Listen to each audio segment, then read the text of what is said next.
مجھے وہ یاد تھوڑی میری دوبارہ تازہ ہو گئی، وہ جو 2010 سے پہلے یا نواب اکبر خان کے دور کا یا اس کے پہلے کا یا اس کے بعد کا،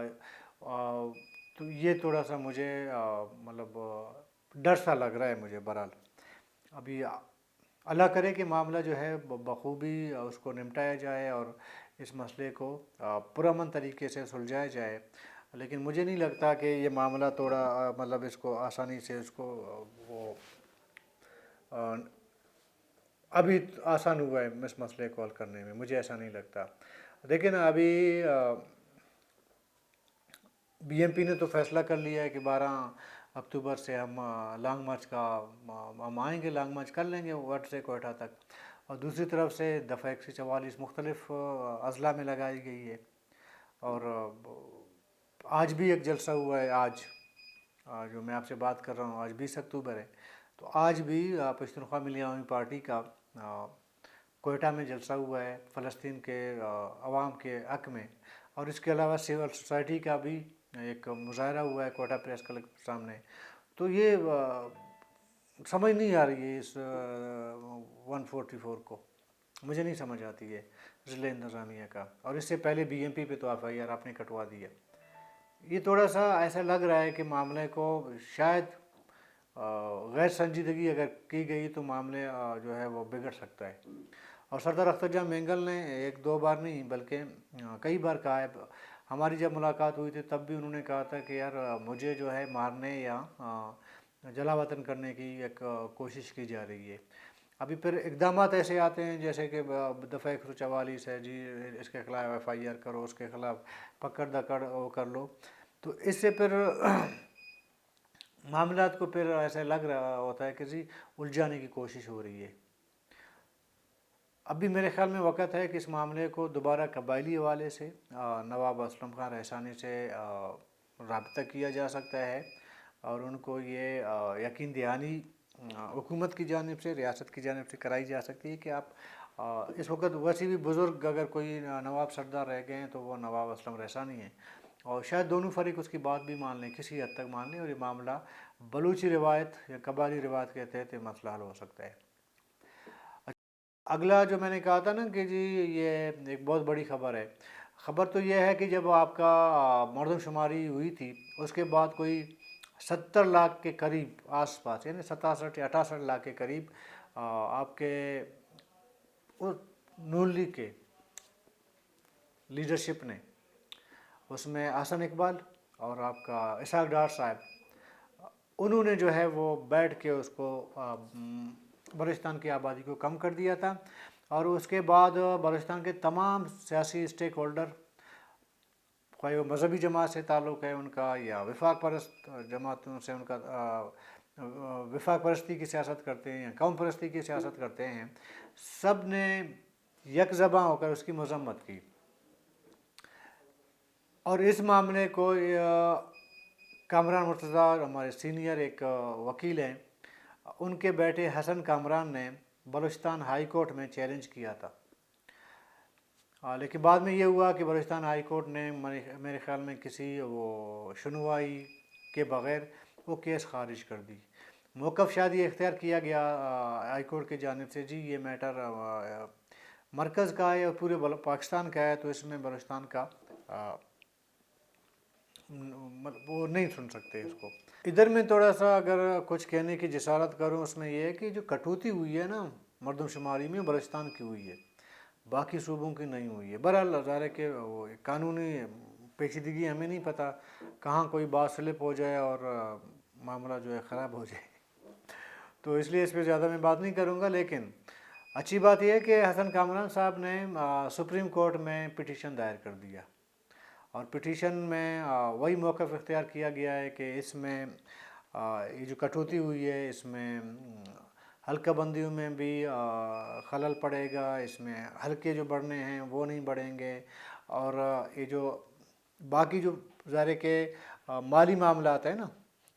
مرکز سے آپ کے این ایف سی کے وغیرہ کے جو آپ کو پیسے ملنے ہیں، تو اس میں ظاہر وہ بھی اس میں بھی کٹوتی ہوتی ہے، تو اوور آل بلوچستان کے عوام کا اس میں نقصان ہے۔ تو یہ موقف اختیار کیا گیا ہے اور سپریم کورٹ نے اس پٹیشن کو ایکسیپٹ کر لیا ہے، تو شاید اگلے مہینے میں یعنی کہ نومبر میں باقاعدہ اس کی سنوائی شروع ہوگی، اور فریق بنایا گیا ہے چیف سیکرٹری اور الیکشن کمیشن اور باقی جو متعلقہ ادارے ہیں ان کو فریق بنایا گیا ہے۔ ادھر ایک بات کہنے کو تھوڑا سا دل کرتا ہے، اس پہ بات کریں۔ دیکھیں، جیسے ہی بلوچستان میں مردم شماری پہ یہ کٹوتیاں لگ گئی نا، 67 لوگوں پہ لگی ہے کٹوتی، اور تمام بلوچستان اس سے متاثر ہے، ہر پارٹی اس سے متاثر ہو سکتا ہے، تمام پارٹیوں نے اس کی مذمت بھی کی، لیکن کسی ایک جماعت نے بھی بیانات سے بڑھ کے کوئی کام نہیں کیا۔ نہ کسی نے عدالت کا دروازہ کٹایا، نہ کوئی ٹیکنیکل انہوں نے کوئی میٹر اٹھایا اس حوالے سے، نہ کوئی جلسے جلوس ہوئے، نہ کوئی احتجاج ریکارڈ ہوا، کچھ بھی نہیں ہوا۔ وہی پرانی جو نیوز پیپرز میں ایک مذمتی بیان دے دی، بس ختم ہو گیا۔ مذمتی بیان آج تک ہماری سیاسی جماعتیں نا اپنی مذمتی بیان اخبارات سے بھی آگے نہیں لے کے جا سکے آج تک۔ آج کے ڈیجیٹل دور میں ابھی بھی آپ دیکھیں گے کہ آپ کے جتنے بھی سیاسی جماعتیں ہیں، میں ایک کی بات نہیں کرتا ہوں، وہ ابھی تک پریس ریلیز پہ ہی مذمت جاری کرتے۔ ابھی تک زیادہ سے زیادہ یہ ہوا کہ جی وہ اسٹیٹمنٹ جو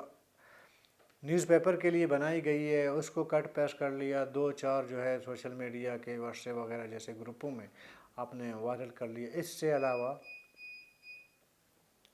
مطلب کوئی مؤثر آواز نہیں ہے سیاسی ہم بلوچستان کی سیاسی جماعتوں کا۔ حالانکہ آج کے دور میں انفارمیشن کو وائرل کرنا اور اپنی آواز کو زیادہ سے زیادہ پہنچانا کوئی مشکل کام نہیں رہا۔ میں دیکھتا رہتا ہوں بہت سارے ہمارے جو سیاسی جماعتوں نے جو اپنے پیجز بنائے ہیں، چینل بنائے ہیں، اگر ان کے اپنے ہی ورکر اگر اس پہ جو ہے جو فالو کرتے ہیں یا سبسکرائب کرتے ہیں، ہر پارٹی کا اپنا ہی ورکر اگر اس پہ جا کے بٹن میں کلک کر لے، وہ لاکھوں تک جا کے پہنچے گا۔ لیکن آج بھی جو اخبارات ہیں وہ ظاہر ہے کہ اخبارات کی جو سرکولیشن ہے وہ پہلے جیسی نہیں رہی۔ اگر پہلے ہزاروں میں کوئی بھی اخبار اگر اس کی سرکولیشن ہوتی تھی، آج کل وہ شاید بہت کم ہوگا اس کا، مطلب بہت 90% آپ سمجھیں کہ وہ کم ہوئی ہے۔ تو جو مذمتی احتجاج بھی ریکارڈ کرایا گیا نا مردم شماری کے حوالے سے، وہ بھی 2-4 اخباروں میں مذمت چھپا کے بھی خوش ہو گئے ہیں۔ اصل سے جو بلوچستان کے لوگوں کے جو ایشو بڑھ جاتے ہیں نا، مسائل بڑھ جاتے ہیں، پریشانیاں بڑھ جاتی ہیں، وہ ہماری سیاسی جماعتوں کے مصلحت کا کہہ سکتے ہیں نا، مصلحت کی وجہ سے ہو سکتا ہے۔ اس کے علاوہ کیا مجبوری ہو سکتی ہے کہ جی آپ کا پورے صوبے کا آپ نے آدھے سے زیادہ آبادی کم، مطلب 68 لاکھ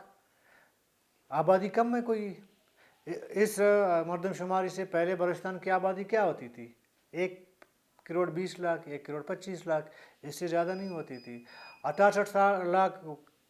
کاٹنے کا مطلب یہ ہے کہ آدھی آبادی جو ہے بلوچستان کی کاٹ دی، وہ بھی ایک سیاسی جماعت کے کچھ کرتا دھرتاؤں نے بیٹھ کے وہ کر لیا، اور وہ بھی اس سیاسی جماعت کی جس کا اتحادی ہم رہے ہیں، ابھی بھی اتحادی ہیں۔ ہو سکتا ہے حکومت ختم ہونے کے بعد تو اتحادی نہیں رہے، لیکن اتحادی رہے ہیں۔ اس کو ہم اتنا نہیں مجبور کر سکے کہ یار یہ کیا کر رہے ہو ہمارے ساتھ، یہ ناانصافی کیوں کر رہے ہو۔ اور اس کٹوتی کا مقصد صرف ایک ہی تھا نا کہ جو مرکز سے جو فنڈ ملنے ہیں یا 2-4 آپ کے حلقے بڑھنے ہیں، اس پہ رکاوٹ ڈالنا۔ حالانکہ اتنے بڑے لشکر میں قومی اسمبلی کے، اس میں اگر 2-4 بلوچستان کے بڑھ بھی جائیں تو کیا فرق پڑنا ہے۔ لیکن اس کے لیے بھی بلوچستان کے سیاسی جماعتوں نے، آپ کے سول سوسائٹی نے، کسی نے آواز نہیں اٹھائی۔ میں تو اپریشیٹ کرتا ہوں حسن کامران کو، یقین کریں مجھے نہیں پتہ وہ خود کسی پارٹی میں ہیں یا نہیں ہے. ایون کہ ہمارے بلوچستان بار کونسل نے نہ بلوچستان بار ایسوسیشن نے, ہمارے وکلا برادری نے بھی کچھ نہیں کیا, انہوں نے بھی کوئی آواز نہیں اٹھائی. حالانکہ ہمارے سول سوسائٹی کا حصہ ہے نا, وہ ایک توانا آواز ہے, مضبوط آواز ہے نا وکلا برادری کا. انہوں نے بھی آواز نہیں اٹھائی. ایک بندے نے اپنے وہ نہیں کسی تنظیم یا کسی آرگنائزیشن کے پلیٹ فارم سے نہیں, اپنے ذاتی میرے خیال میں اس کو اپریشیٹ کرنا چاہیے. کامران مرتضیٰ صاحب کے بیٹے ہیں احسان مرتضیٰ صاحب, انہوں نے پٹیشن دی ہے, اور یہ ظاہر ہے کہ ابھی یہ سنوائی آگے ہونی ہے. اور اللہ کرے کوئی اچھا, ہمیں تو زیادہ یقین نہیں ہوتا, ہماری دعائیں بھی قبول نہیں ہوتی, کوئی اچھا فیصلہ آ جائے, ہو سکتا ہے بلوچستان کے عوام کے لیے کوئی تھوڑا بہت سود مند ہو. تو کل تک کے لیے اجازت دیں, اللہ حافظ.